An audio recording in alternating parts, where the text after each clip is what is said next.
Assalamu alaikum, shalawama, Islam to all the Moors. Welcome, welcome, welcome. I am Dr. Yasafa. This is the free astrotheology course. I'm happy that you can join me. We're going to pick back up with chapter 10, of course. This is the Ta cross, also Roman numeral 10, chapter 10 of the Celestial Ship of the North by Emma Valencia Straight Time. Okay, volume 1. So let's pick it back up. Now, what we're dealing with here in this chapter is the celestial origin of the house of Yasharala, or as they say today, the Israelites. Okay, the celestial origin of the Israelites. Keep in mind that everything that we discuss throughout the astrotheology courses, in particular, this chapter is having to do with civics, okay? It's having to do with civics and nationality. All right, so let's pick it back up, and I'm going to take you into the civics if it comes to my mind, okay? If the opportunity comes to my mind, I'll take you through some of the civics and some of the cases, okay?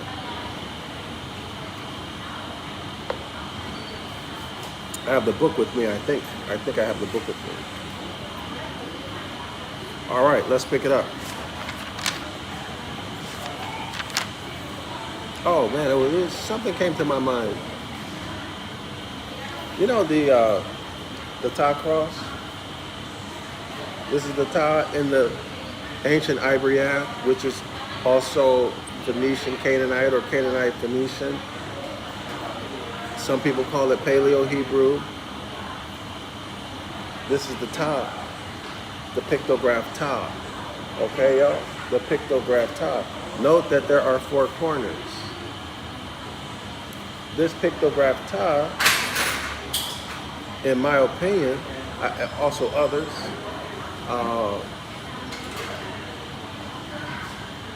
indicate the age of Taurus, when Moses led the house of Yasharala out of Egypt. So it was the end, it was a transition phase. Taurus had ended or was ending. They were in the transition because there's no clear-cut line. They were in the transition, which is brought to our attention by the Israelites making a golden calf. Okay, so why is this important? Because this is putting a timeline.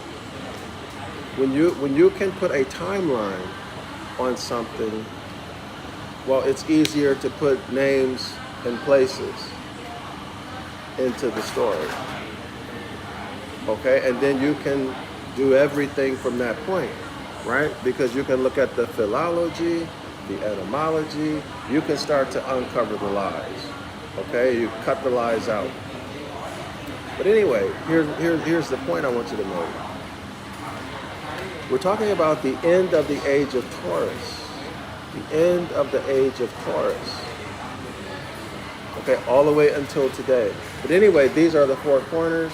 They're also the cardinal points, which are the beginning of each spring. So winter, summer, spring, and fall. So there are 4 cardinal points, right? And where does the Most High reside? In the middle, between the cherubim. So the cherubim are between each of the 4 corners, right? And the Most High dwells where? Dwells at the point of intersection. At the point of intersection. This is in the solar zodiac projection. So let's trace it back. Also, this is having to do with what, y'all? The 4 corners in civics. So where you would write your writs, the 4 corners, right? The 4 corners of the writ, the paper. And then when you write, of course, you are casting spells. You're casting spells. So if you are a autochthonous Moor, And let's extend it into the discussion. If you are, according to chapter 10 of this book, if you are of the house of Yasharala, therefore, in Orthodox more, Genesis chapter 2, verse 7, you speak law. You are a lawgiver.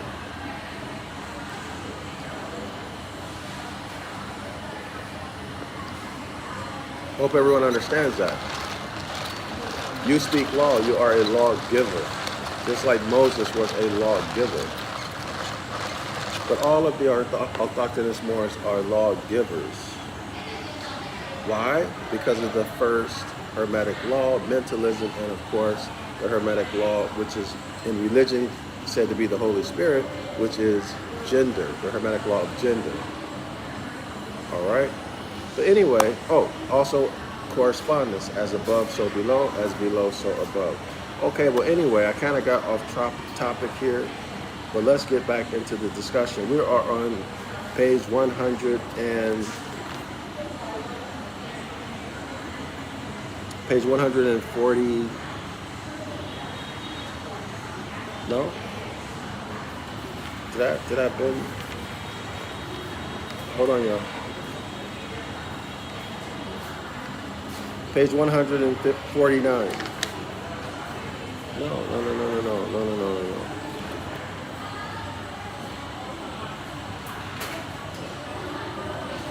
Yeah, we covered that already. So I want to start on page 100 and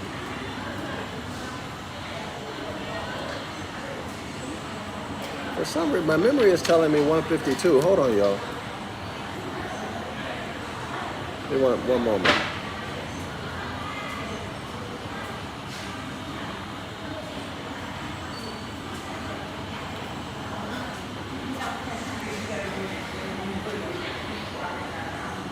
See, here's the thing. In Vietnam, so many young girls have babies. I've seen so many pregnant women and women with newborns and babies just learning how to walk, run through the door.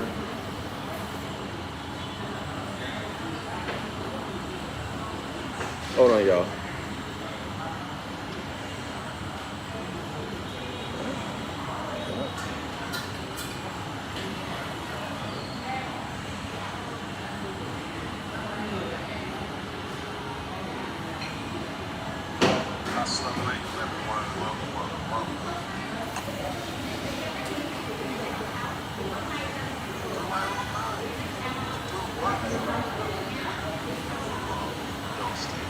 Everybody got that?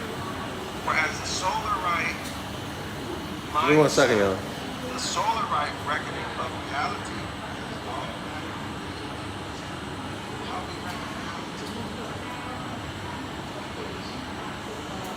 Between Saturday and time. Hold on. Our people put into slave.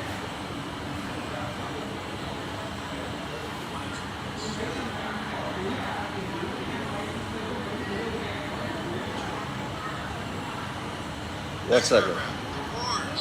Okay, now. I All told you right. about the wars, right? Yeah. The wars and struggles of the Hexus, the house of Yasharala, which they call the Israelites, began. All right, y'all. So let's start on page 150. Page 150. So you should remember that on page 149, at the last paragraph. Well, let's just start on page 149, the last paragraph. All right. So here we are. The government of the Shusenhar. This is the house of Yasharala. Okay. This is pre-monumental. This is well, let me show y'all.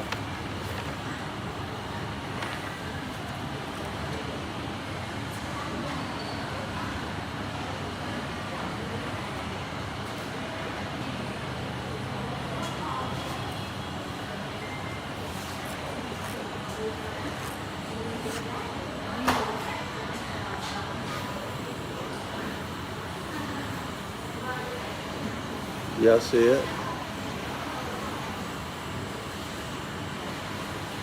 So when we talk about Jews, of course, that's a religion, not a nation. So that, according to their story, Jews don't come into being until the end or shortly after the end of Babylonian exile, okay? So the Hyksos, the Shusanhar, and the Typhonians. These are all bloodline or autochthonous Moors. All autochthonous Moors are Kemites, okay? Regardless of the family branch, all right? Regardless of that. So anyway, so here we are. Our time frame about the wars. See, the wars begin under pharaohs, specifically the second set of wars, scholars. The second set of wars began under Amun-Ra around 2300 BCE, where I'm pointing here. This is the second set of wars. The first began under Menes around 4,560 years ago. So you see, we're looking at like 2,200 and so approximately years, okay, between these two wars, or these two attacks, I guess I should say.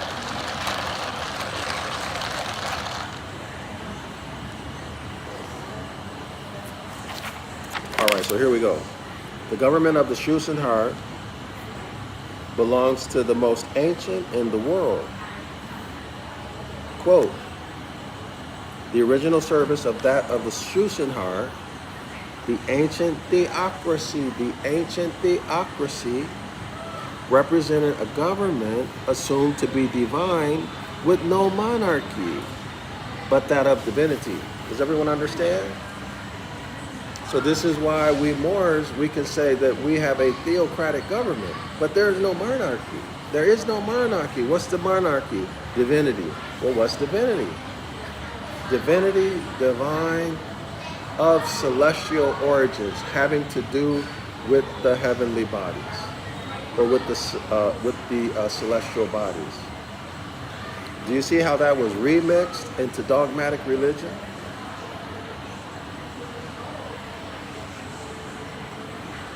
The ancient theocracy represented a government, governing, management, mind, mentality, management of your mentality, management of the mind, management of the mind. So what is this? This is thought.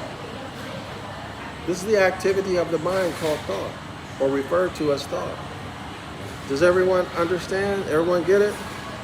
The ancient theocracy represented a government assumed to be divine. So, today we would call that a republican form of government.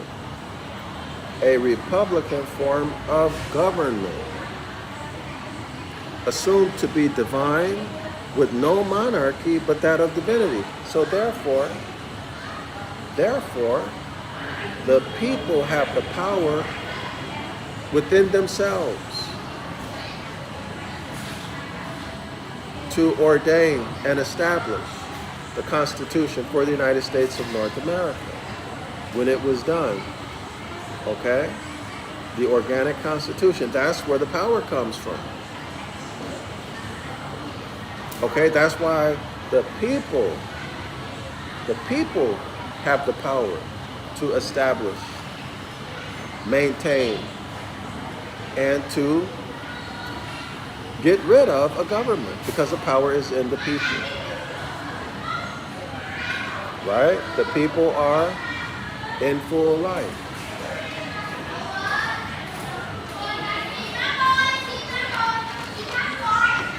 If they are honoring their ancient foremothers and forefathers, right, y'all? if they honor their ancient foremothers and forefathers. They are in full life and entitled to and have full possession and beneficial use of their birthright. And then the opposite is true. And yeah, I saw Dr. Ben. I saw Dr. Ben. I gotta find this video. He was giving a lecture, and it had something to do with some time cycles, how our ancestors set up the time cycles. And he showed it, but the video was not clear. The image was not clear, and the sound was not good. But what he discussed was how our ancestors put together this time cycle and then described it mathematically. Described it with mathematical equations. Oh, I think I'm gonna have to go. I didn't realize, after this I'm gonna go, y'all. I'm gonna go to another spot, so y'all chill for a minute. So then he described it mathematically, and then he pointed to a law in the Bible, in the old Hebrew scriptures. And it blew me away. Y'all know what the law was that he pointed to? The law that he pointed to was the sins of the father. I'm going to paraphrase. The sins of the father shall be paid for by the sons. The sins of the fathers shall be paid for by the sons. Yeah. So what does it tell us? It tells us that we need to go back and search. So I need to get a hold of all of Dr. Ben's works so I can search them for more equations like that. So in other words, not only are the laws having their origin in the celestial time cycles, but they are expressed mathematically. They are expressed mathematically. So hopefully, if I can get a hold, if y'all have them PDFs or something, can y'all send Dr. Ben's writings to me, and I can start going through them.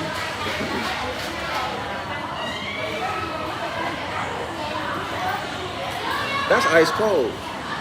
That's ice cold.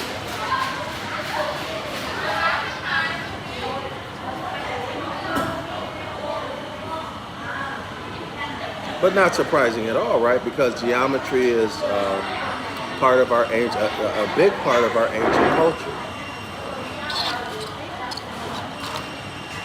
So where am I going?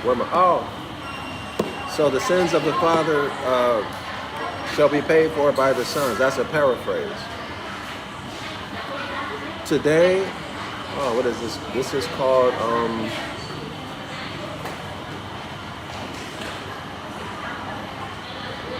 what is it called? It's escaping my memory right now, y'all.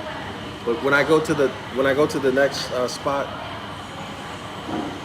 hopefully I will remember. But it's a major legal concept that's being used to punish us.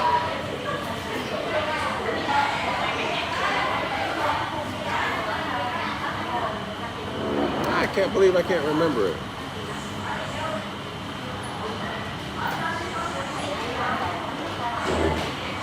Hold on, y'all.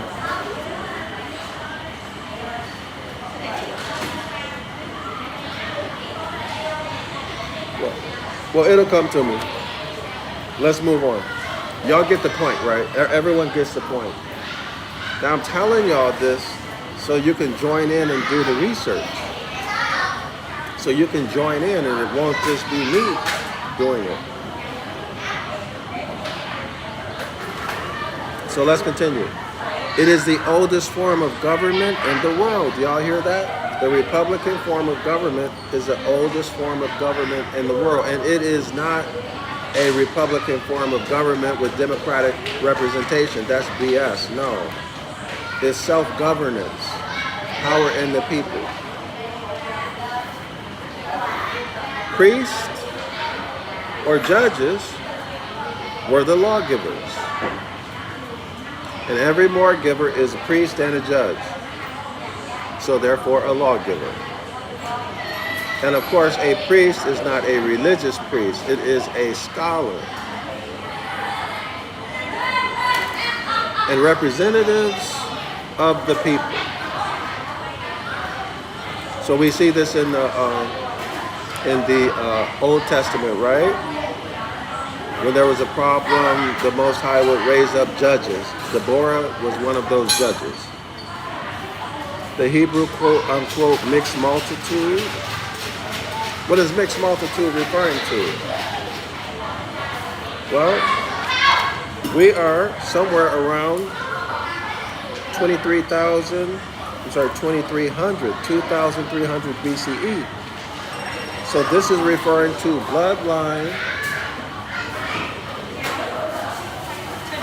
autochthonous Moors, Sabian Moors, who are Kemites, who are Israelites, the house of Yasharala. So bloodline, family, your cousins in them, your first and second and third cousins, your fourth and fifth cousins, a bloodline. And also what, y'all? Sprinkled in there, some people who are involved in religions, solar religions. They were involved in solar religions. In other words, they had rejected the mindset of their ancient foremothers and forefathers, which was don't steal. See, not stealing is one way to reckon reality. They rejected Circle 7, and this is a big deal, y'all. It's not a religion. It's nature and natural law. They rejected Circle 7, and they rejected the clock of destiny. Okay? They rejected the mindset of their ancient foremothers and forefathers and got involved in solar religions. So some of these people were also a part of that crowd that left Kemet. Okay? That's the point. So the Hebrew mixed multitude most certainly adhered to the Typhonian religion. Now remember, religion, a binding back to nature. What is nature? A binding back to self. What is self? A binding back to the Hermetic law of gender and the Hermetic law of mentalism. A binding back to self. Living in harmony with nature and solving your problems in the workshop of your mind. Bending reality using the Hermetic law of gender and mentalism. So gender is both masculine and feminine, so that would include the subconscious and the subconscious mind and the willpower. All right, y'all? So this is a binding back to nature that has been misrepresented as external deity worship, the solar religions. So let me say it again. The binding back to self.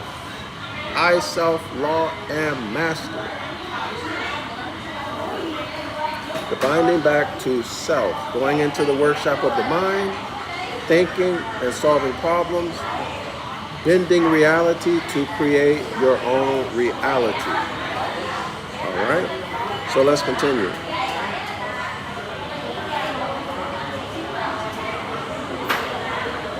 So the Hebrew mixed multitude most certainly adhered to the Typhonian religion until it was looked upon as odious and an abomination. Let's look up odious.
I wish I had my physical copy of Strong's right now.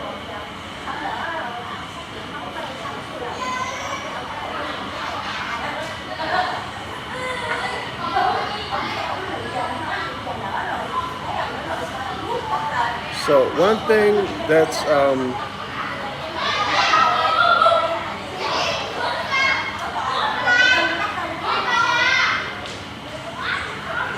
so these are synonyms for odious.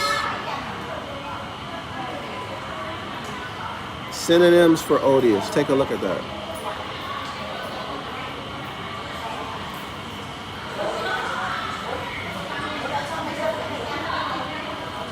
Abominable, detestable,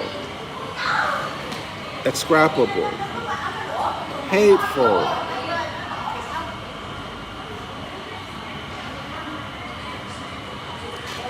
Hold on, y'all. This is so bright in here. I can't see anything. Odious, adjective, as in hateful, as in horrible. Do you see why they always label you as black? Describe you as a demon? Say that you're a horrible this and a horrible that? You see why they put that imagery in the media? This is all, for them, a religious thing.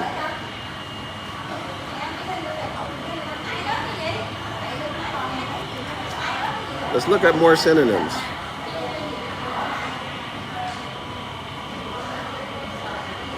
Abhorrent, disgusting, horrid, anxious, repulsive, vile, revolting, repugnant, loathsome, obnoxious. Okay? All right? This is how they describe us, isn't it?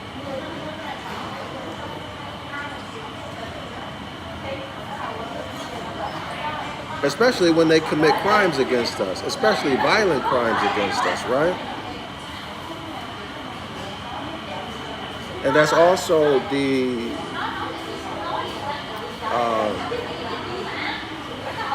lies that they spread about us overseas. Overseas, they do this stuff overseas, y'all. They lie about us overseas, the most hateful things.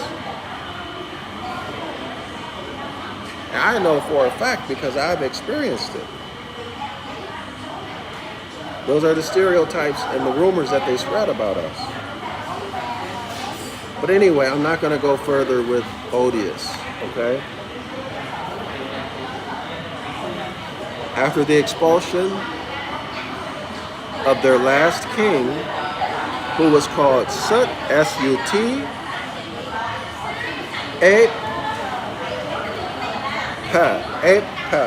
Sut, Of course, we know Sut is the great Mother Typhoon's son, right?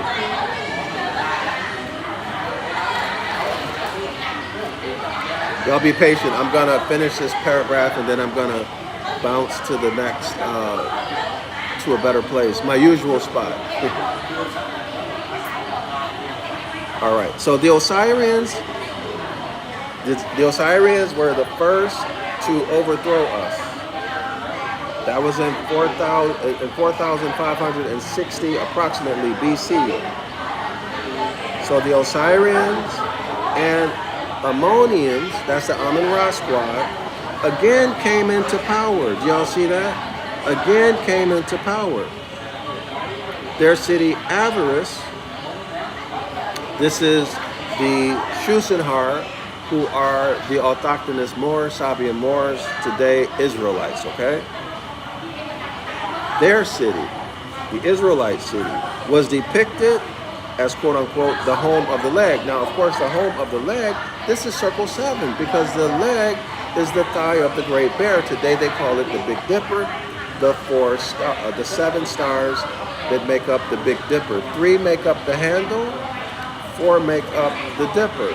And the 4 stars that make up a dipper, if you draw a line between each, you get what? You get the Ta cross. Okay? If you draw a line connecting each of the dots, you get a dipper. If you draw a line connecting the opposite dots, you get the top cross. You get the top cross.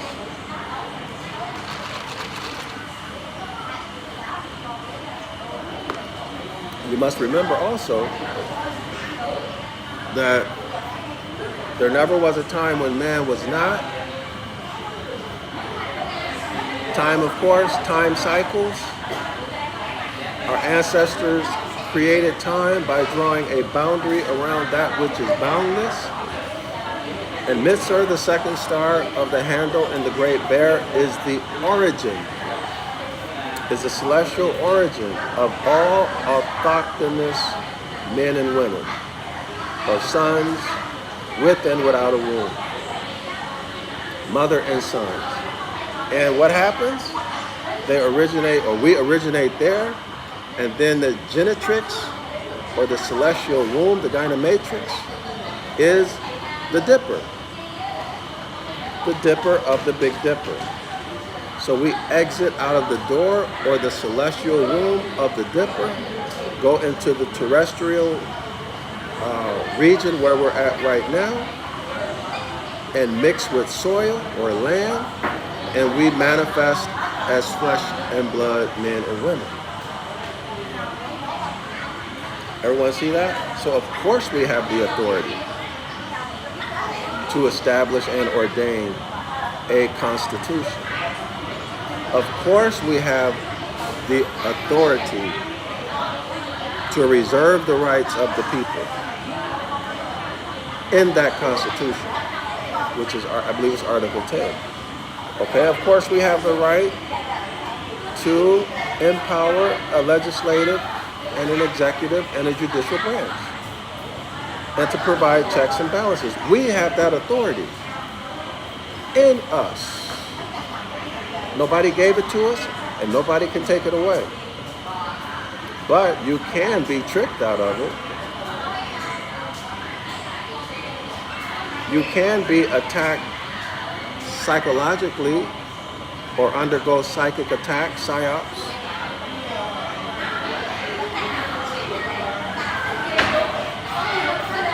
Make you forget who you are. So what's that mechanism? That is the abusive use of the Hermetic Law of gender. Specifically what, y'all? The cuckoo bird egg phenomenon. The cuckoo bird egg phenomenon. Go and read about it, or listen to the audio book in the Kybalion by the three initiates. I think it's published in 1901. You can find it on YouTube.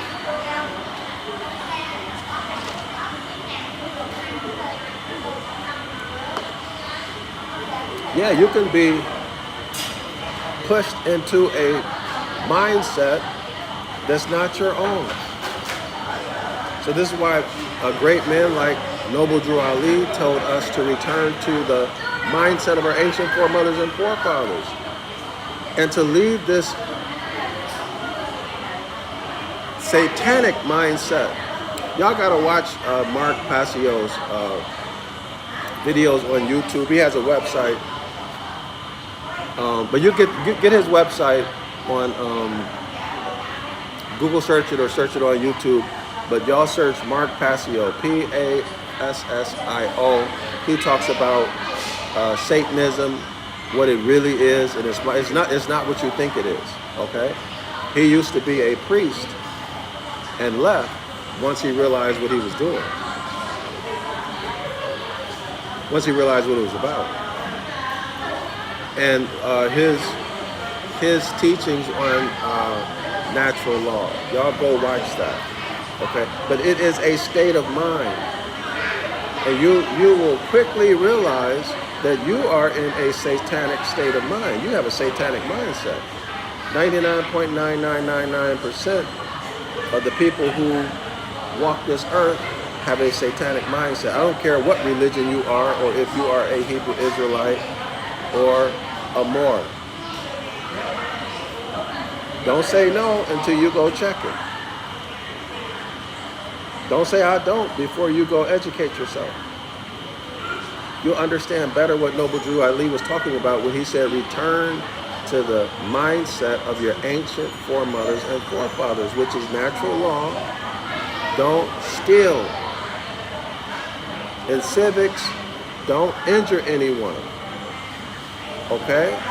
See, let's say someone brings a case to you and there's no injured party. Well, now you're stealing. Okay? There's no injured party, but a case goes, you're stealing. Or whoever the person in acting in government, acting as this and who brings that case, or the people, they're stealing and conspiring. Right? It's fraud. Also, circle 7. Let's go back to the leg, the home of the leg, circle 7. The 7 stars that make up the Big Dipper that are rotating around the pole star. The pole star in the north region of space. And this pole star, I don't remember if it's the throne of God or the footstool of God in the Biblioheliotheque. I have to think about it. I have to research it. It's one or the other. It's either the throne of God or the footstool of God. Okay, it's vastly higher in elevation than the sun sun, which in the solar zodiac mindset, or let's just say solar time, which according to solar time, the sun is the most high. Right? The sun is the most high at 12 noon. In that metaphor or symbology. But the North Star now is Polaris. According to the way our ancestors said this, the ancient darkness could look down and see everywhere on the planet, could see all places throughout the universe.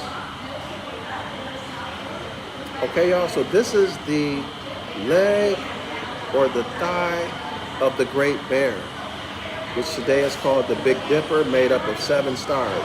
And those 4 corners that make up the Dipper were remixed into the solar zodiac projection, remixed as the cardinal points, north, south, east, and west, or the lines that mark the beginning of each of the 4 seasons from the orientation of the north. Because there are no 4 seasons, for example, where I'm at in Vietnam. There's no winter here. Now they can pretend, someone can pretend like there's a winter and a fall, but there's no winter. There's rainy season and dry season. Same as in the Philippines. Same as in India. I didn't travel all of India, but there is no winter here. I don't think Africa has a winter season, do they?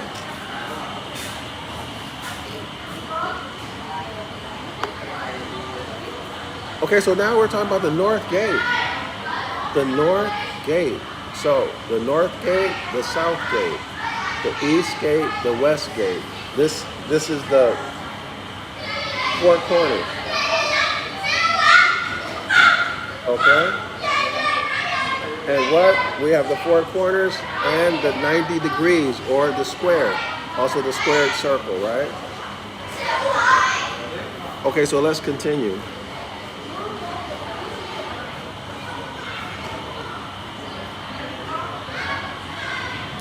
This was the last constellation. This is talking about the Great Bear. This was the last constellation in the north and seen in the planosphere as the hinder thigh. Okay, y'all?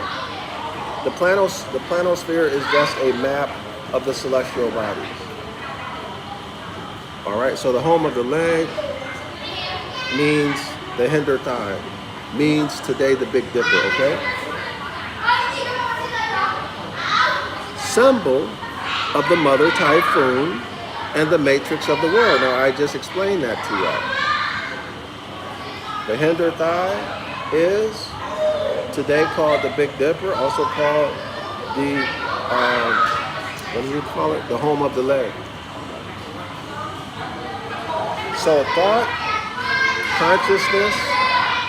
consciousness is mentalism, the first Hermetic Law. Consciousness crosses over into the physical realm. So man is thought. Thought is the activity of the mind. Mind is consciousness. Y'all got it? So just in review, man's origin is Mitzar. What do we get with Mitzar? In the solar projection. I'm going to stop now, y'all. This is too much. I don't see how people can let their children behave like this. Let me finish the point and then I'll go. So what do we get with Mitzar? Well, Mitzar is where the word Mazarat comes in. Do y'all see what's happening? So the Solarites, they simply took the concepts in the north and south celestial pole, the mindset of our ancient foremothers and forefathers, and remixed it. And established the Mazarat with the 12 Zodiacs and the 4 corners. Okay, and heaven and hell. By the way, heaven comes from the north celestial pole, and hell comes from the south celestial pole, the bottomless abyss.